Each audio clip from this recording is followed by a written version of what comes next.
What's going on, guys? Welcome back to NolanTCG. We are back here today for another deck profile, and this time it's for Cyber Dragons.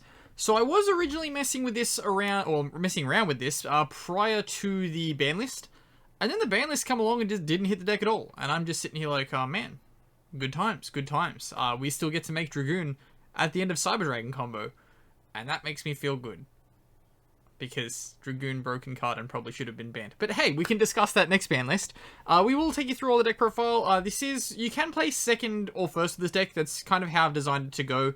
If you know your matchup, you can choose to go second, or you can choose to go first if they make you go first. You can still be able to board and make your opponent's life pretty difficult. But as always, before we do get started, please remember to drop down below and hit that subscribe button if you are new here, because we are always happy to have new people to the channel. And let's get on into this deck profile. Before we do get started on this one, though, it is brought to you, of course, by yourplaymat.com, who got us our beautiful NolanTCG extra deck sleeves. These are available on yourplaymat.com, as well as you can get custom sleeves and custom playmats, so whatever you need for the current format.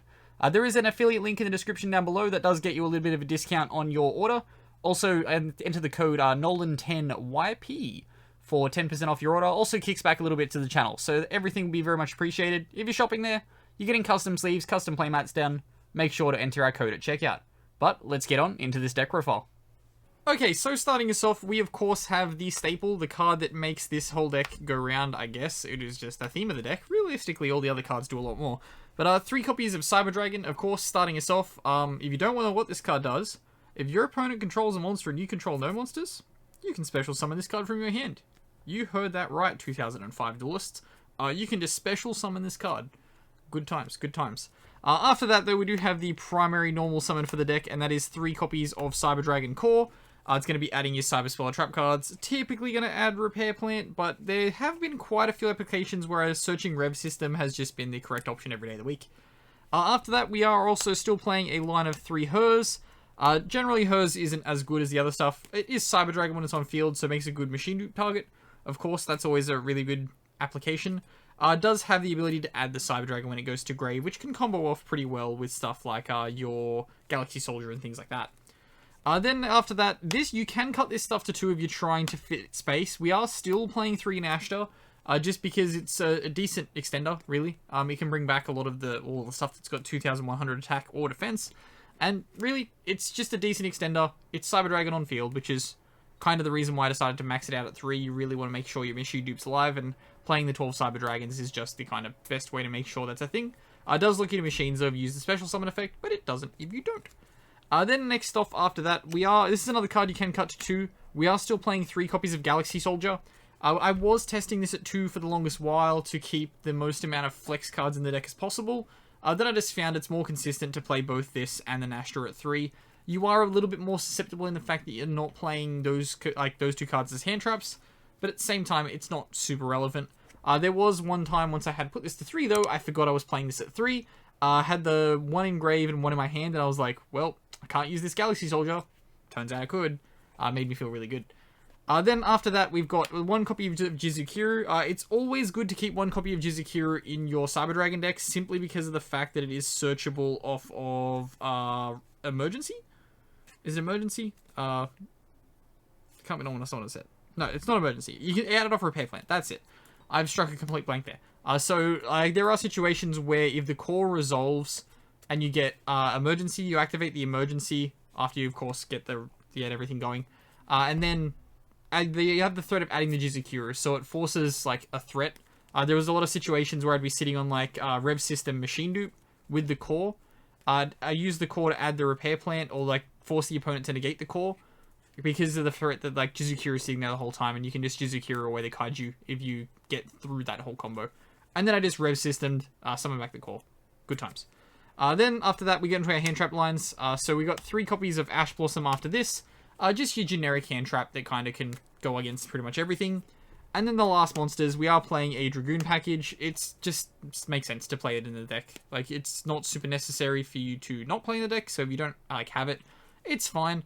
But it does add that little bit of extra negation on the end board, and you can, of course, leave your... If your Predator Plant Vertanaconda survives, that's an Overload Fusion next turn, baby, which is always good. Then we go into our spell lineup. This, of course, starts off with the 3 copies of Cyber Emergency. Adds the Cyber Dragon... Or adds the, of course, Light Machine monster. Can't be normal summon or set.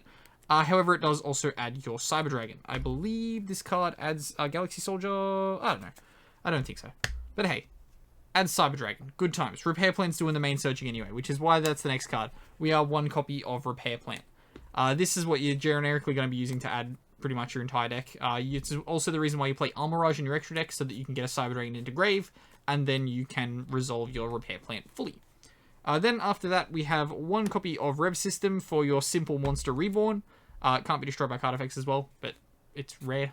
Your opponent's going to try and Ghost Ogre whatever you're summoning, I guess. And then we have 1 copy of Overload Fusion after that. This is the second option that I will normally send off the Verte. Then, last off for, I guess, the Cyber Dragon spell cards, it's 3 copies of Machine Dupe. The best Cyber Dragon card there is, because it summons 2 Cyber Dragon. Not 2 core. Remember that, kids. Then after that, we are playing the new card in the deck. We're testing out the 3 copies of Ready Fusion. I really enjoyed having Ready Fusion in the deck because it helped you play through so much more. However, at the same time, there were the awkward situations where I just have Ready Fusion in hand and never really need it because I just had a traditional Cyber Dragon combo and I didn't get hand trapped. I guess having it in hand is always good, that if you do get hand trapped, you can, of course, continue playing from that point. But in the situations where you don't, this card just kind of becomes a dead card in hand, and I'm not sure whether or not I would consider playing Ready Fusion again in the future, but it did make sense in the moment of playing it. Then after that, we've got the rest of our spells. 3 copies of Forbidden Droplets. Just generic negation, puts the cards in grave, and then you can kind of activate things from there. 1 copy of Red Eyes Fusion. Of course, this is to summon your Dragoon, naturally. Then for our spell and trap removal of choice we're playing in the main deck, of course, you can switch out stuff like this and droplets and stuff for anything that really fits your deck. But I've decided to go with 2 copies of Twin Twisters at the moment, for that same reason that it can put a Cyber Dragon into your graveyard to allow your Repair Plant to be fully active. And then lastly, 1 copy of Cybernetic Overflow. It's just a good card to play as a one-of, just because it just disrupts so much. That will now get us to the extra deck, and of course, starting us off, we have Cyber Dragon Infinity. It makes me really uncomfortable that I've gone with the Infinity before the Nova, but this is your standard Cyber Dragon negation. Don't forget that you can slurp up your opponent's attack position monsters. That does include the Jizakura that you give them. Then after that, the card that we're going to be using traditionally to summon it, you can also use its effect to summon from grave, but it is 2 copies of Cyber Dragon Nova. After that, because we are playing Xyz and Xyz can attack, we're playing a Zeus after that. If you're in a big kind of troubling situation, you can go like Nova into Infinity, attack through, it's not going to get stopped because you have the negation, and then the Zeus can slap down on top of it, and then your Zeus is going to be doing pretty good. Then we go into our Link lines. So for our Link 1s, we have 1 copy of Anima. Again, you're playing level 1s in the deck, you have a Kaiju, you can plop that on the other side of the Relinquished Anima zone, and then take it over. Then we have 1 copy of Link Spider. If you get Nibiru, this is essential to getting you 2 Dragoon. And 1 copy of Almirage for what we mentioned earlier, in being able to use the Almirage off the core to then get the Cyber Dragon in grave. Then our last 2 Link monsters, we are playing 1 copy of Predaplant Verte Anaconda, and 1 copy of Cyber Dragon Seeger. We've explained as to why Verte is good. However, the Seeger is just here. It's a good generic Cyber Dragon card. Makes all your other stuff pretty big as well, and can push some OTKs through. Then we get into our Fusion Summoning line. We are just playing 1 each of the 2 Chimera Techs. So we've got 1 Mega Fleet and 1 Fortress Dragon. In the mirror matches, these are Pog. These are really good. Then we have 1 copy of Rampage. This is what you're going to be summoning off your Overload Fusion and using it to pretty much push for game whenever it touches board, hopefully. And then lastly, we have 1 copy of Dragoon for summoning off our Red Eyes Fusion. Good card, Monkey Brain. And then 1 copy of Cybersaurus after that, which is for our Ready Fusion. But that wraps up here for the deck profile for this one. So as always, if you do have any recommendations or things you would change, do make sure to comment them down below. Was quite happy that the ban list didn't hit this, but at the same time, I really wanted Dragoon to be gone. Just because it lets me play new things in Dragoon Monkey Brain. But, have a good afternoon, everybody.